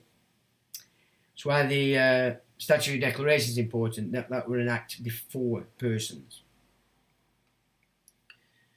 Further provisions for securing the religion, laws and liberties of these realms, being enacted by the King's most excellent Majesty by and with the advice and consent of the Lords Spiritual and Temporal and Commons in Parliament assembled, and by the authority of the same, that whosoever shall hereafter come to the possession of this crown shall join in communion with the Church of England, as by law established. Well, straight away, Fat Fingers and his merry widow, well, she's not a widow, she's Mary Flossie, have shafted and shit all over that. The laws and statutes of the realm confirmed, and whereas the Lords of England are the birthright of the people thereof, and all the kings and the queens who shall ascend the throne of this realm ought to administer the government of the same according to the said laws, and all their officers and ministers ought to serve them. So they're all in treason. Ought to serve them respectively according to the same. The said Lord Spiritual and Temporal and Commons do therefore further humbly pray that all the laws and statutes of this realm for securing the established religion and the rights and liberties of the people thereof, and all other laws and statutes of the same now in force, may be ratified and confirmed, and the same are by His Majesty by and with the advice and consent of the said Lords Spiritual and Temporal and Commons, and by authority of the same ratified and confirmed accordingly. And there's the Act of Settlement.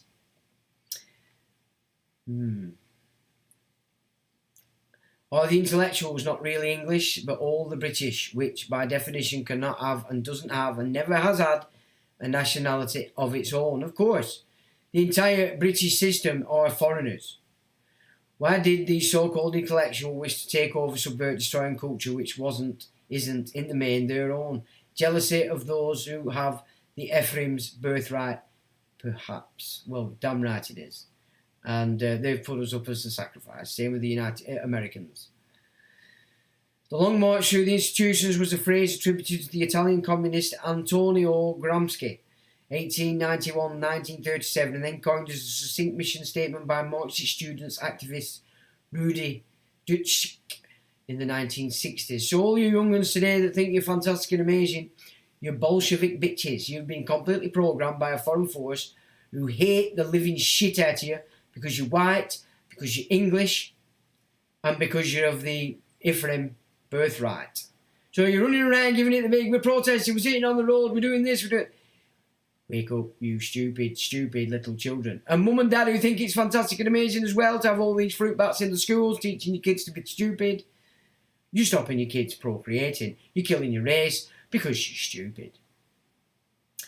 The phrase is used to describe the intellectual takeover of a society without the need to resort to a military conflict. Instead, The strategy focuses on slowly winning over the chief institutions that determine the direction of a culture and thereby creating a soft revolution from within those institutions. And what they also do, first, is encourage all the brains and wealth out of the country.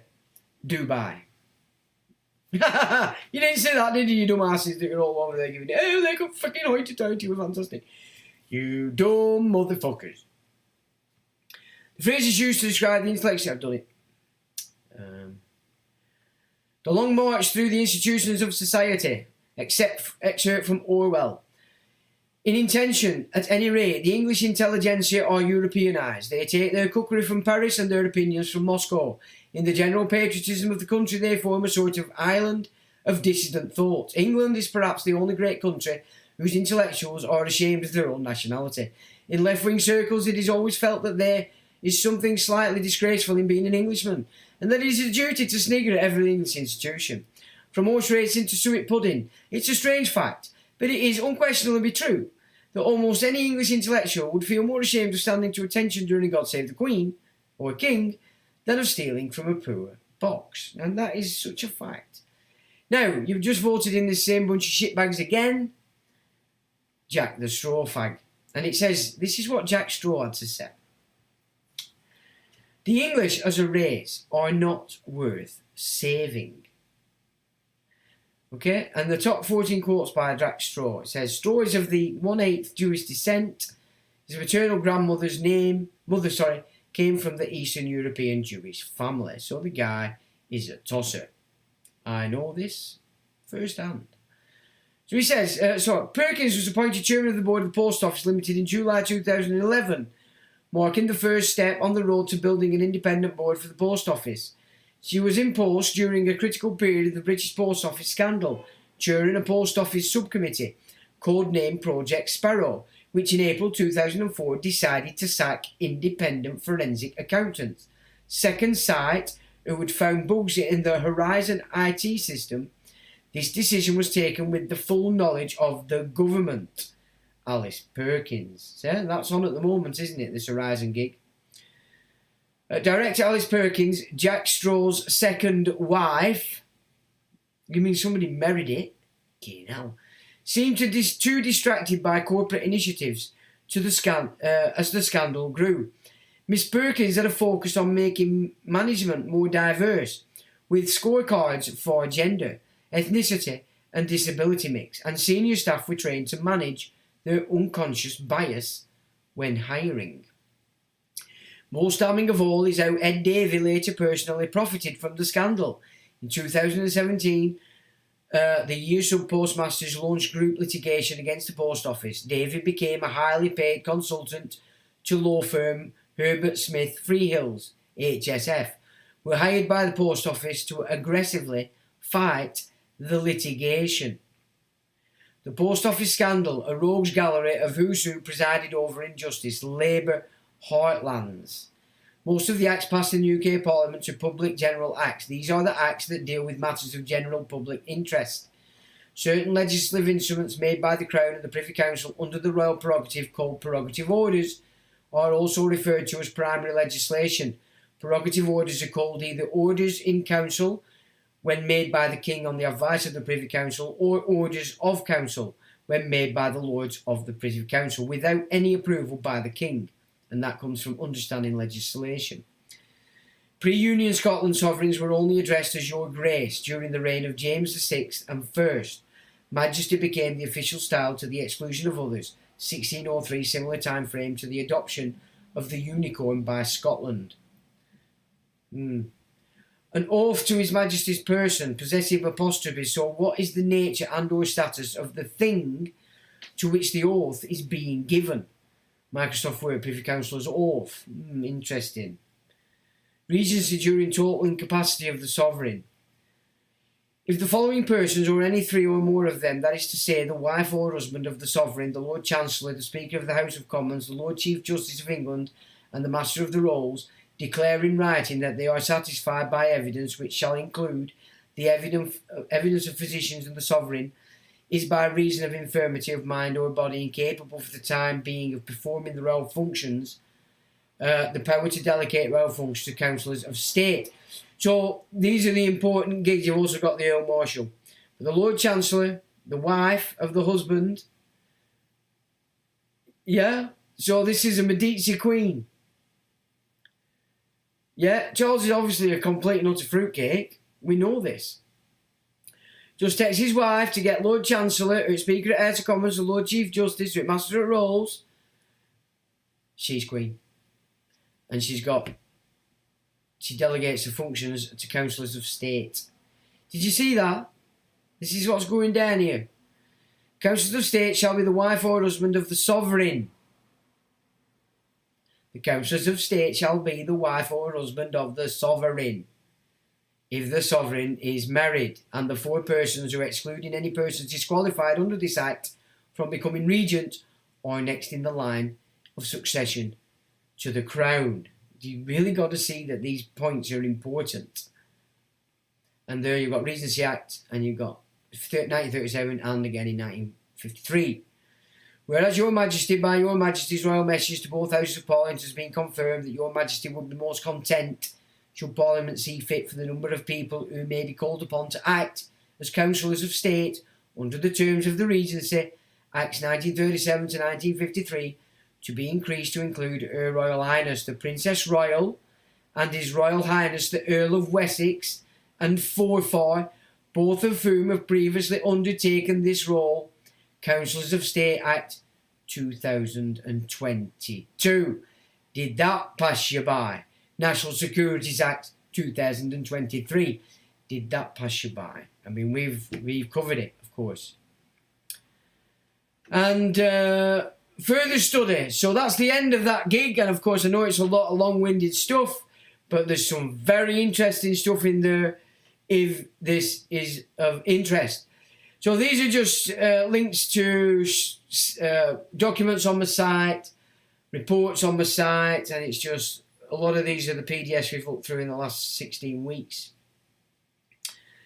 And then I've got some English law, there's the website, Jesuits, Jews, Vatican, Secret Societies, Islam, in profile, history, Com 300, Agenda 2130, and a link to books of interest. Again, all on the website. So, and then a link to the homepage of my website. So, there you go, chaps and chapesses. Just furthering again. I know it was probably boring and laborious, but very important stuff when you start to understand the gig, the scam, the garbage, and especially with what's coming out of Scotland, especially with what's coming out of Parliament, out of the Privy Council, the Cabinet, any aristocrat, whether it's Ireland, whether it's England, whether it's Scotland, whether it's your bunch of fruit bats in the United States, in Australia, in New Zealand, in Canada, et al. That's the gig, that's what they're up to. Aren't we lucky? Aren't we lucky to have such a bunch of rogues? Right, well, where are we now on time? Flaming heck, nearly 2 hours, my God. Anyway. What you been saying? Right. Is there to catch up on? One of the guards here, Edward's Crown, and the other is the Imperial. Yep. Based Amy, France. Yeah. Didn't realise that, did you? But yeah, James and that, they were King of France as well. And then same with the German kings. They were always the coinage. It makes it clear they were king of Great Britain, Ireland and France. We didn't realise that, did we? But yeah. France too. I mean, France, they were real kings. Here they actually weren't. They were fibbing. They were state kings, not monarchs of the nation. Kerry says, love from Ireland. Hello, Kerry. Rupert Ingram, the sceptre shall not part from Judah, nor the rule from his feet, until Shulah Ephraim comes and the allegiance of nations. Genesis. Well, I'm Ephraim, and I say to Judah, give it to me tomorrow. I'll take it off you tomorrow. We'll crack on. So, anyway. Solomon is the 3 names for the son. Yes. Pregnant Wedgie board. The Hyksos also weaponise multiculturalism. The Hyksos are responsible for almost everything that's going down. as a priesthood, as financiers. Yes, I'd agree with that. You pick Muslims, I'm off. Kip. Muzz, I'm off. Sorry, Muzz, I'm off. Muzz, I'm off. Right, oh, no problem. Take care, Mew. See you, Mew. Michael Jr., libraries have been dumped down by design. Full of Jamie Oliver and other shite. Well, I'm not surprised. It doesn't surprise me. I mean, they used to be a great place. I used to use them a lot. Stand for Truth. I think it was goat that means sewer, and Justinian deception covered it. Goat. Ah, yes. Quite right too. It is goat. That's why I can't find it. Well said. Stand for Truth. Thank you very much for that, because I've bedazzled myself for the last couple of days trying to find it, getting cross as hell, thinking, what's going on? You're right. It is goat. You're quite right. Excellent. So, yeah, I'll have to contemplate that a little bit. Anthony says, a belated good night, bro. Stand for Truth. I believe the answers are in the SQV Act. It states there we can claim our trust and act for redress of inconveniences by want of proof of the deceases of persons beyond the seas. Guys Agricola, thank you. Most welcome. Lewis Dunkley, I just went back to the Scottish crest. There is also Freemason and Baphomet symbolism in there. Oh, see, well, not surprising, eh? The red line above the crest has a sword facing upwards and some other sceptre facing down. The genitals are also covered like the Freemason's apron, yeah. Well, up and down like that, again, is Baphomet, isn't it? So thanks for that, Lewis. Weefy Man is the same Perkins family that runs Specsavers. Don't know. Wouldn't surprise me. Specsavers and all of their organisations are actually wrecking your eyes. I'll tell you why I've come to that conclusion. So I started to need glasses about 48 years old, say. So I went off, not to Specsavers. Well, I did go to Specsavers and was quite surprised to see that they wanted to take pictures of my eyes and all sorts of stuff. Anyway, as they were going through that, I just thought, I'm not carrying on with these. So I went to what I thought were a private, which it was, called Pure Vision. And basically, sacked Specsavers, went there, just said, yeah. So they did a test, didn't look at my eyes like they took photographs. Obviously, they got biometrics from that at Specsavers, so they're collecting biometrics. And they gave me some glasses. And honestly, I put the glasses on and I thought, Jesus, man, I couldn't see before. I didn't realise how much I couldn't see. Everything became clear again. Everything was good. Now, about 2 years after, I obviously didn't know how to look after glasses, so they were scratched to pieces. So I went in and said, can I just have another copy? Oh, no, we'll have to do you another thing, blah, blah, blah. I said, no, I just need another set of these. No. So we did it. And so this guy we're in, the guy who owned it actually, and I spent about an hour in there while he explained to me everything he knew about eyes. And I was quite impressed at what this guy had to say. And he gave me another set of the old prescription glasses, and that was fine. And maybe another 2 years after that, I got a call in, you need to come in, blah, blah, blah. So I went in, I saw a female, she had me on the eye testing. And she said, you just need a slight upgrade on your lenses. I said, yeah, no problem. Went to pick up my glasses, put them on, I couldn't see a fucking thing. It was like, whoa. I said, no, they're no good. Just give me a prescription from the others. And we're having a bit of a bot. And she said to me, the government said, I'm going to get government. I said, what the hell have the government got to do with my eyeballs? I said, I want another set of them that I've had since the get-go because they work fine. And I got them. But I said, I'll keep the other ones as well for later maybe when I do. Now, if I put the ones on that they sent me off 5 years ago saying I needed, I can't see. And you have to go like that. So, in my opinion, whatever government garbage they're following, they're actually giving you prescription glasses that are actually wrecking your eyes. So keep that in mind, people. Because my eyes haven't changed since I was age 46, 48. That's when they started to go. And the same prescription lens serves me very well. I mean, I only need them for close-up and reading. That's it. And I wear them on this mainly because of the UV. Got a UV thing on them as well. But the same lenses that I needed when I was 46. 46 months, because I'm only 22, remember. But anyway, you know what I'm saying. So I don't know about Perkins family. They also have the unicorn in the place is full of transgenders. We now call Scotland the rainbow unicorn land. Well, even in Glasgow, Jerry Sonamick says, great stuff, Sean. Miss first hour. Shall lust him back over you. Good see all the chat. Go on then. Listen back, no problem. Jerry, goal is the sewer in France. Spelt slightly different. I'm so glad you said that. Thanks for that, chaps. Thanks, Stand for Truth, because it would do my head in. I'm thinking, have they really etymology online or even conspiring against everybody? You're quite right. It's the goat that's the sewer. Thank God for that. Thank you so much for that, Stand for Truth. The underworld thing, the creepeth up from below. Yeah, but I do think, so to what I put together earlier, may have some connotations in relation to the Vatican being your nutrient, and that you're being washed out of the sewer now. You're paying, you're collecting their shit or debt, which is just not just financial. According to the Vatican, this new system, you're in debt of sin as well. So just consider that symbolism as potentially what this aberration, a mimic of the original system, might just be doing. Random, but has anyone noticed how the European Cup logo looks like an Egyptian head? Well, I've only watched 10 minutes of one match and I was bored shitless and I haven't watched anything else. So I haven't seen it, nor do I care.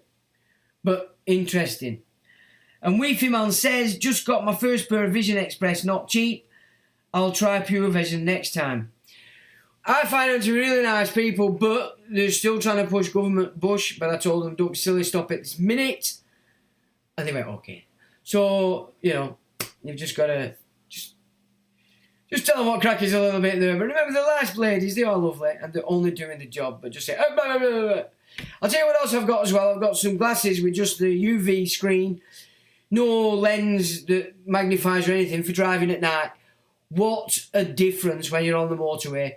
You can have as many headlights coming at you as you want for 5 hours and you'll stop driving as fresh as a daisy. There's no problems on your eyes and at all. So that's another thing I do, and I suggest everybody does that. And if you're doing it, go to Pure Vision. Why not? They're a local. Don't go to Specsavers. They're happy to smack your head to death and wreck your eyes. What greater way to take over a nation? Wreck their teeth, wreck their eyes. Sorted. LFX, thumbs up. No worries. Sean, did you vote? Don't be ridiculous. Why would I vote for any of that shower of shit? They're in treason. If I had to vote, I'd be in treason. I wouldn't be able to sit here calling them names, would I? Absolutely not. I'll vote for the hanging. Now that's when I'll be. If I want to vote, I'll put the rope on the speed cameras and the ULEZ with pleasure when we're hanging them all. So no, I didn't. I'm surprised you asked me that question, Lewis, my old China. When do you think this current system will collapse in the UK? On the whole, we are a poor country connected to London. Once that financial district is moved over for this country, yeah. Well, I mean, to be honest, I think they've almost achieved the shift over to Kazakhstan. They can do it at any time they want because they can keep this money printing system going for as long as they want. So they obviously want to get other things in place first. My guess is war first, maybe. If you go with what they did with the last raft of playing about with the finance, they set up the new system from 1933, got us on person, floated the thingy, had the Second World War. So the system that they'd already set up before the war, were just then as soon as the war was finished, that was the only system. And this is why the baby boomers can't wipe their own ass, because they were brought up on everything being done for them. So it's probably a similar gig. You know, we know what they want, we know what they're going to do. This new system where it's going to be all facial recognition, this Chinese version of everything. After the war, that'll be exactly what's implemented. It'll just be natural and nobody else. them that are alive won't know any different. Just exactly like the baby boomers didn't know any different after the Second World War. That'd be my guess. Something like that'd be going on. Best answer to voting ever. Yeah, well, you're a part of it if you vote for them. You're as treasonous as them. I enjoy calling them names. You know what I'm saying? I enjoy it. Gives me fun. It empties the negative energy. Can you expand on Kazakhstan? Never heard about that link. You've never heard about that link? I've made a full report on it and we did a video on it. The live stream with the guy, it's a red picture, a cross and a soldier bowed down. Watch that video, Lewis. It's all about Kazakhstan. You're going to be quite shocked, my friend. So that's the video. I can't remember it earlier. I mean, to be honest, the last 17, 18 live streams that I've done, I would suggest to you are dynamite in relation to what we're talking about now. Has all been covered slowly but surely in that time. But just look for the live stream from a few weeks ago with a cross and a soldier knelt, and that is the video you want to be watching. There's also a report on on my website if you want to read it rather than watch it. And there you go, my friend. There you go. And when you consider most of these barber shops are popping up everywhere, not Turkish, they're from Kazakhstan, and nice guys, a lot of them, then we can start to see the game as he's playing out in real time. Thanks for joining, chaps. For our perceived safety, all right shall be given up, and come and get me. Yep. Glossing over the facts with that diatribe and nonsense. Thanks for joining. Thanks, mods. Hope it's a nice sunny week, and till the next time.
electronic